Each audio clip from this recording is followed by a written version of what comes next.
नमस्कार दोस्तों, आपका स्वागत है हमारे इस चैनल में। एडवोकेट कृष्ण कुमार त्रिपाठी। दोस्तों, स्त्री धन को लेकर कई लोगों ने हमसे सवाल करे थे, उसी के संबंध में ये वीडियो मैं बना रहा हूँ। और हालांकि इस पर मैंने पहले वीडियो बनाया है, लेकिन हो सकता है जिन्होंने सवाल करे हों वो हमारे नए सब्सक्राइबर हो, नए मेंबर्स हों, उनको पता ना हो। और हमारे जितने भी नए मेंबर्स हैं उनसे रिक्वेस्ट है कि हमारे पुराने वीडियो ज़रूर देखें, उससे आपके काफ़ी डाउट क्लियर हो जाएंगे। ठीक है दोस्तों, स्त्री धन की हम बात करते हैं तो जब भी कोई महिला अपने पति और परिवार पर मुकदमेबाजी करती है उसमें वो स्त्री धन का भी जरूर लिखवा देती है। सेक्शन 406 आईपीसी के तहत वो महिला जो है 498A की ही एफआईआर में ये चीज़ें करवा देती है।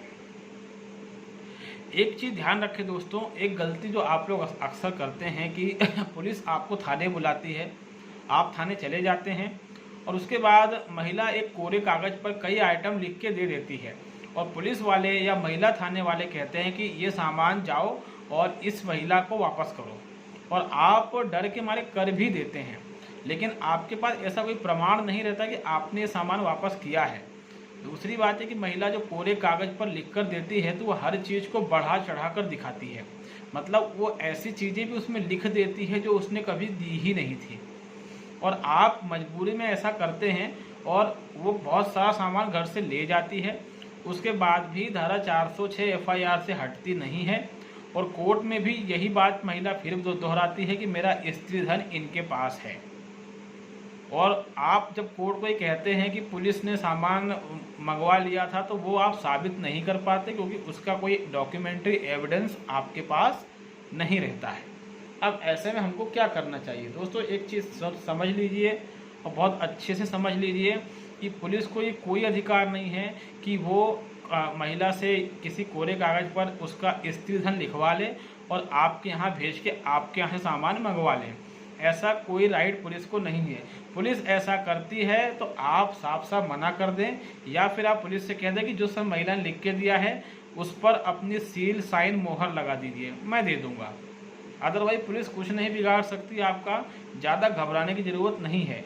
498 धारा में गिरफ्तारी दोस्तों नहीं होती है, ये आपको पता होना चाहिए।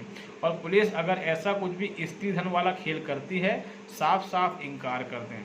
दूसरी बात, पुलिस थाना तभी जाएं 498 के एफआईआर के तहत जब आपको पुलिस से नोटिस जारी हो।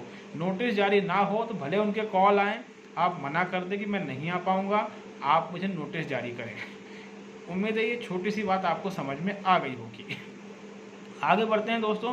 तो स्त्री धन पर 406 की एफआईआर दर्ज होती है और हमें पुलिस से घबराना नहीं है। पुलिस के कहने पर हमको एक भी आइटम अपनी वाइफ को नहीं देना है, क्योंकि उसको जो भी आइटम आपके घर से मिलेगा वो कोर्ट के माध्यम से ही मिलेगा, बाकायदा उसको साबित करना पड़ेगा। दोस्तों, स्त्री धन को लेकर कई ऐसी चीज़ें हैं जो शायद आपको नहीं पता हो, छिपाई जाती रही हैं। मैं एक महत्वपूर्ण जानकारी आपको दे दूं कि दहेज प्रतिषेध अधिनियम एक एक्ट बना हुआ है, उसके नियम 2 को जब आप पढ़ेंगे तो उसमें एक महत्वपूर्ण बात लिखी हुई है। मुझे नहीं लगता कभी किसी ने इस पॉइंट पर ध्यान दिया होगा। दहेज प्रतिषेध अधिनियम की रूल 2, मैं धारा 2 की बात नहीं कर रहा हूँ, मैं नियम 2 की बात कर रहा हूँ। कोई भी एक्ट बनता है तो उसमें धाराएं अलग रहती हैं और नियम अलग रहते हैं।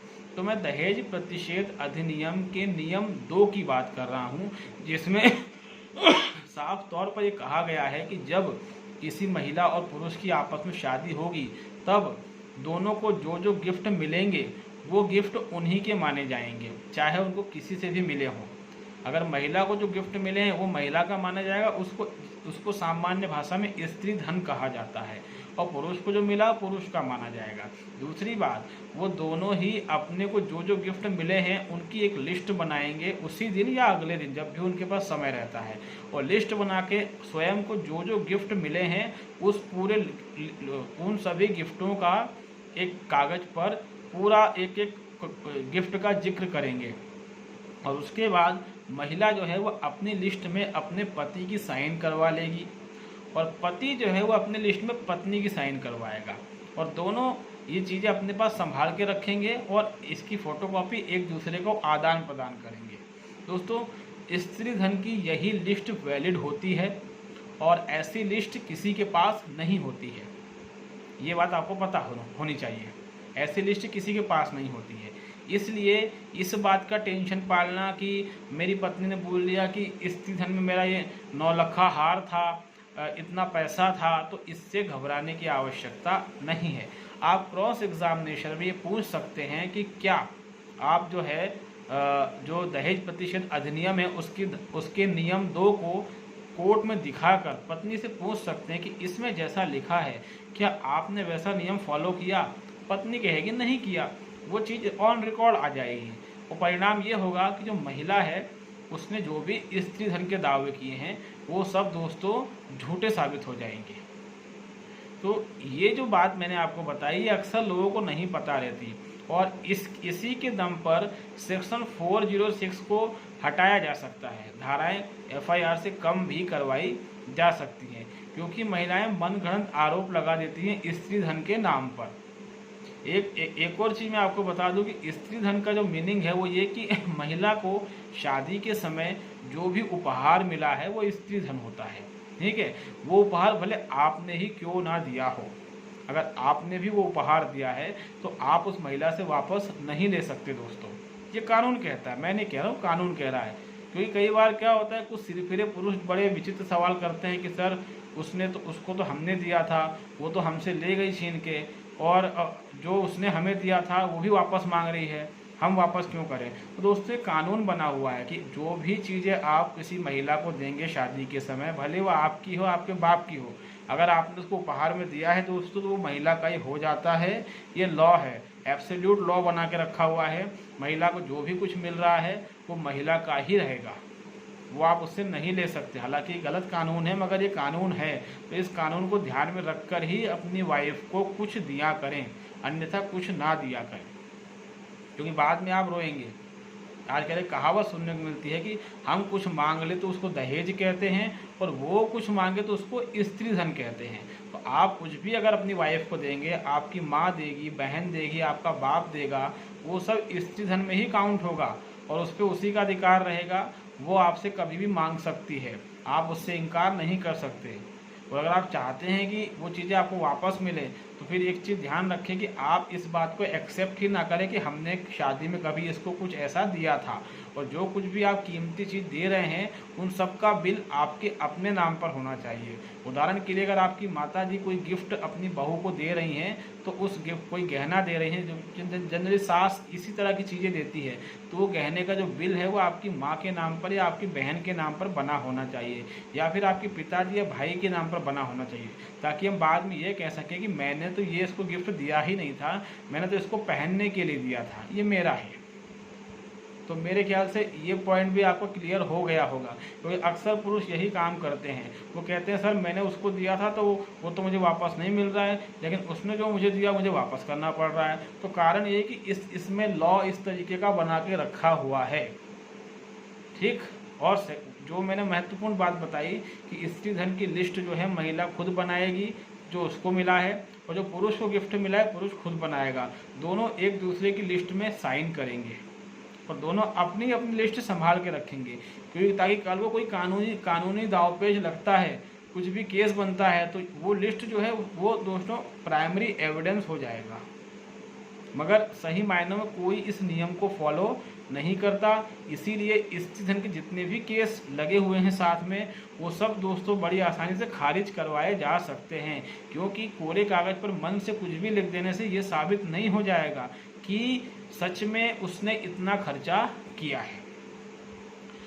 एक अगली महत्वपूर्ण बात बता रहा हूँ, ये भी काम की है, वो ये कि कई बार महिलाएं स्त्री धन के नाम पर बहुत सारे गहनों की रसीद लगा देती हैं, ज्वेलरी की रसीद लगा देती हैं। इसमें दोस्तों एक काम कर सकते हैं, जिस भी ज्वेलरी की रसीद है उसको अपने वकील के माध्यम से नोटिस भिजवाना शुरू करें। ठीक है, अब ये सवाल मत पूछने कब भिजवाएं, जब भी आपको रसीद मिलती है, किसी भी स्टेज में केस चल रहा है उस समय आपको मिलती है, कभी भी मिलती है, आप उस ज्वेलर को नोटिस भेजें।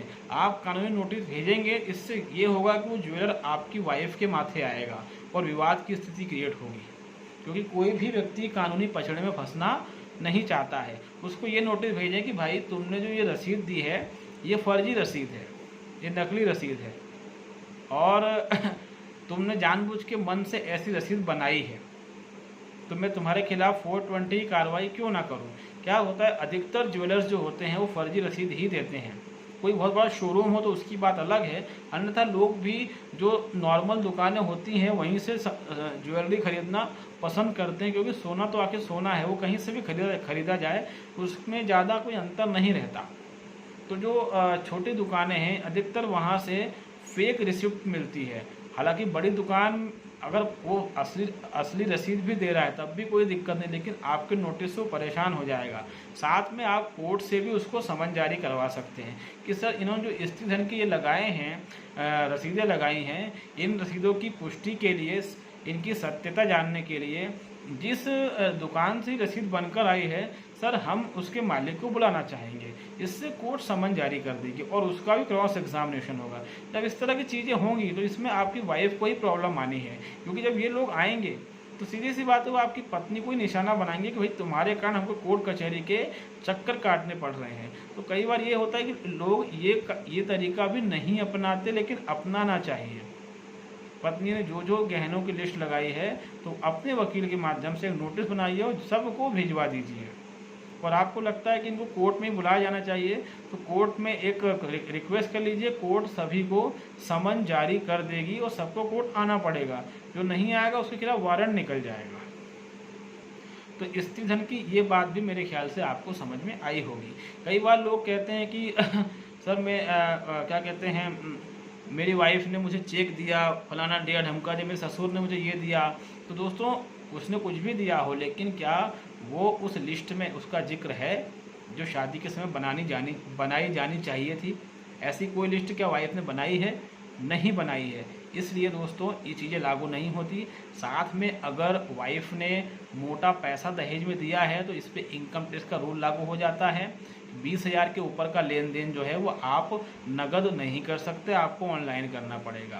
अनदर थिंग ये कि अगर वाइफ ने अपनी हैसियत से बढ़कर हर चीज़ दिखाई है कि हमने शादी में इतना खर्चा किया ये वो, तो आप वापस से इनकम टैक्स डिपार्टमेंट को लिख सकते हैं कि इनकी तनख्वाह इतनी ज़्यादा नहीं है, इनके पास इतना पैसा कहाँ से आया, इसकी जाँच की जाए। ये सब दाव पे दोस्तों अपना सकते हैं। जब केस आपके ऊपर लगता है दोस्तों तो पहले ही दिन से ऐसे ऐसे बाण चलाना शुरू कर दें कि सामने वाला लहूलुहान हो जाए। ऐसा नहीं कि शांत बैठे हुए हैं, वकील साहब कह रहे कि अरे कुछ नहीं होगा, चिंता मत करो, मैं बैठा हूँ, मैं संभाल लूँगा। इसी गलतफहमी में दोस्तों आपकी पूरी लाइफ बर्बाद हो जाती है। तुरंत एक्शन में आना चाहिए और एग्रेसिव एक्शन आपका होना चाहिए। वाइफ ने 498 लगा दिया, उसमें स्त्री धन की बहुत सारी चीज़ें लिखी हैं, इमीडिएटली उन सभी लोगों को नोटिस जारी कर दीजिए या करवा दीजिए जिन की दुकानों के उसमें रसीदें लगी हुई हैं। सेकेंड थिंग, 406 धारा हटवानी हो तो उसकी पिटीशन लगा दीजिए कोर्ट में, क्योंकि उसके कोई रूल फॉलो नहीं होते। आज तक 406 धारा जो है पूरी तरीके से किसी मामले में साबित कभी हुई ही नहीं है।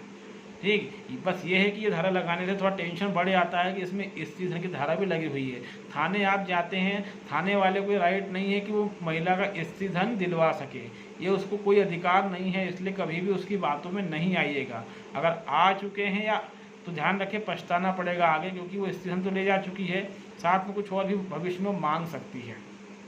तो फ्रेंड्स ये लॉ है और मेरे ख्याल से ये चीज़ें जो मैंने आपको बताई हैं ये आपको समझ में आ गई होंगी।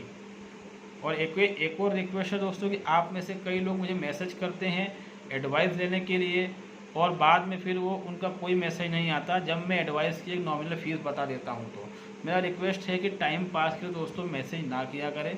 मेरे पास ज़्यादा समय नहीं रहता है, मैं खुद भी एक एडवोकेट हूँ हाई कोर्ट में। ये काम मैं सिर्फ लोगों को जागरूक करने के लिए करता हूँ, ठीक है। तो जो भी लोग मुझे मैसेज करते हैं वो सोच समझ कर ही मैसेज किया करें। इतना समय मेरे पास नहीं है कि हम टाइम पास कर सकें, हमें बहुत सारे काम रहते हैं। आप लोग भी बिजी रहते होंगे, आपके बहुत सारे काम है, लेकिन कई ऐसे छिछोरे भी रहते हैं तो बिना मतलब मैसेज कर देंगे, सवाल पूछने लग जाते हैं, हेलो हाय शुरू कर देते हैं। अपने पास दोस्तों इतना समय नहीं रहता है। आपको कोई काम हो, लीगली कोई आप वर्क करवाना चाहते हैं तो you are most welcome, but kindly don't do time pass. ये मेरी एक रिक्वेस्ट है। और आप अगर नए हैं हमारे चैनल पे तो इसको लाइक करें, सब्सक्राइब करें, इसको शेयर करें। और हमारे पुराने वीडियो जो उनको भी देखें, ताकि उससे आपके कई डाउट क्लियर हो जाएंगे। क्योंकि कई लोग जो नए हैं वो हमसे बहुत सारे सवाल करते हैं। मैं बता दूं कि वो सवालों की जानकारी मैं पहले दे चुका हूं। अभी कुछ लोग ITI के बारे में मैं कमेंट में पूछ रहे थे, तो मैं ITI के बारे में बहुत कुछ बता चुका हूँ। आप मेरे पुराने वीडियो एक बार चेक ज़रूर करें दोस्तों, और तब तक